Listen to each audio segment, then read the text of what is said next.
বন্ধুরা, আজকে একটা মাছের ডিমের নতুন ধরনের রেসিপি আপনাদের সামনে নিয়ে চলে এসেছি। এইখানে তার জন্য নিয়েছি আমি 400 গ্রাম মাছের ডিম। এটাকে আমি ভালোভাবে চটকে নেব। মাছের ডিমটা ভালোভাবে চটকানো হয়ে গেছে। এইবার আমি এর মধ্যে দিয়ে দিচ্ছি পেঁয়াজ গ্রেট করে রেখেছি, এইটা এর মধ্যে দিয়ে দিচ্ছি। আর এখানে আদা রসুন 1 চামচ বেটে রেখেছি, এটা দিয়ে দিচ্ছি। কিছু কুচানো কাঁচা লঙ্কা দিয়ে দিচ্ছি, আর ধনে পাতা দিয়ে দিচ্ছি, আর দেব কিছু শুকনো মশলা। এখানে 1/2 চামচ হলুদ, 1/2 চামচ জিরে গুঁড়ো, 1/2 চামচ ধনে গুঁড়ো, আর কাশ্মীরি লঙ্কার গুঁড়ো 1/2 চামচ গুঁড়ো, আর দিয়ে দিচ্ছি প্রয়োজন মতো নুন। এই সব মশলাগুলোকে আমি একসঙ্গে মেখে নেব।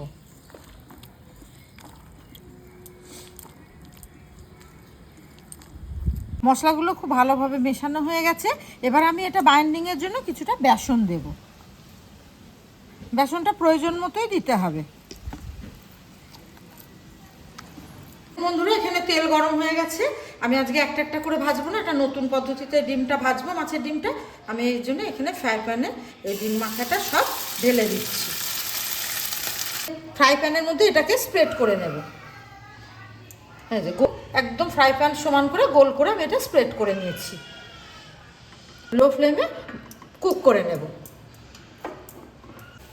এক পিঠ ভাজা হয়ে গেছে, আমি উল্টে নিয়েছি, আর এক পিঠ ভাজতে দিয়েছি।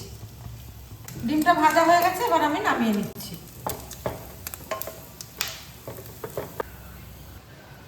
মাছের ডিম ভাজাটা এখানে ঠান্ডা হোক, পরে পিস করে নেব। এখন একটা মশলা বানিয়ে নিই। তার জন্য আমি এখানে একটা টমেটো দিচ্ছি, একটা পেঁয়াজ কুচি, আদা রসুন কাঁচা লঙ্কা এটাকে এর মধ্যে দিয়ে দিচ্ছি। আজকে আমি কোনো গুঁড়ো মশলা ইউজ করবো না, সবাই গোটা মশলাগুলো মিক্সিতে এর সঙ্গে পিষে নেব।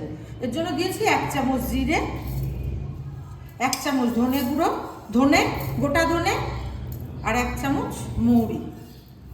এগুলোকে ভালোভাবে আমি মিক্সিতে পেস্ট করে নেব। পেস্ট করা হয়ে গেছে, এবার আমি মাছের ডিমটা পিস করে নেব।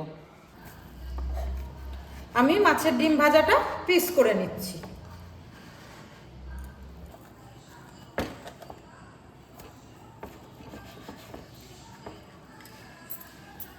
তাদের মতো স্কোয়ার স্কোয়ার কেটে নিচ্ছি।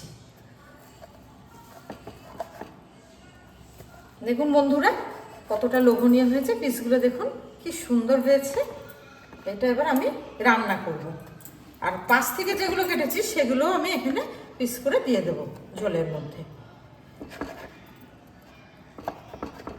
ভাজাটা ভালোভাবে পিস করা হয়ে গেছে। এবার এটা রান্নার জন্য গ্রেভিটা বানিয়ে নেব।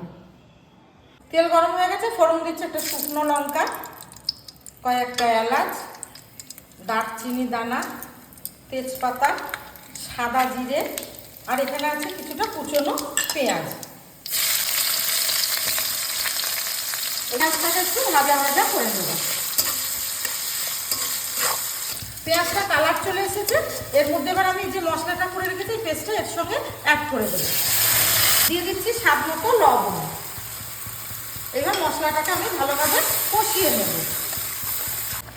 মশলার কাঁচা গন্ধ অনেকটাই চলে গেছে। আমি আগে থেকে আলুটা ভেজে রেখেছিলাম, এটা এর মধ্যে দিয়ে দিচ্ছি। আর দিয়ে দেবো একটা কুচনো টমেটো, আর দেবো 1/2 চামচ হলুদ। এটাকে এবার ভালোভাবে কষিয়ে নেব। দেখুন বন্ধুরা, মশলার সঙ্গে আলুটা ভালোভাবে কষানো হয়ে গেছে। এবার আমি পাশে গরম জল করে রেখেছি, এটা এর মধ্যে দিয়ে দেব। গরম জল তরকারিতে দিলে স্বাদ খুব ভালো হয়। একটু বেশি করে জল দেবো, কারণ ডিমগুলো এর মধ্যে সিদ্ধ করতে দেব। আমি এবার গ্রেভিটার মধ্যে গরম মশলা দিয়ে দেব, কারণ ডিম দেওয়ার পর আমি আর বেশি নাড়তে পারবো না, ডিমগুলো ভেঙে যাবে। গরম মশলা আর অল্প চিনি গ্রেভির সঙ্গে ফুটিয়ে দেব, ভালোভাবে মিশিয়ে দেব। এবার দিয়ে দেব ভেজে রাখা ডিমগুলো, কত পিস। এই ডিমগুলো আমি এবারে গ্রেভির মধ্যে দিয়ে দেব।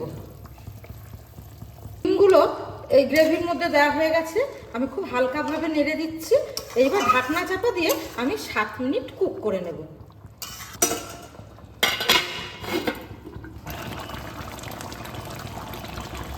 দেখুন বন্ধুরা, আমি 7 মিনিট পর ফেরত আসলাম। ডিমগুলো কত সুন্দর ফুলে গেছে ঝোলের মধ্যে, আর আলুটাও সিদ্ধ হয়ে গেছে। আর দেখেন ডিমটা কতটা সফট। এই যে একদম মাছের ডিম রান্না রেডি। এবার আমি একটু ধনে পাতা ছিটিয়ে দেবো এর উপরে। ভিডিওটি ভালো লাগলে লাইক, কমেন্ট, শেয়ার করবেন এবং চ্যানেলটিকে অবশ্যই সাবস্ক্রাইব করবেন। আর এইভাবেই রান্না করে খেয়ে দেখবেন, খুব ভালো লাগবে।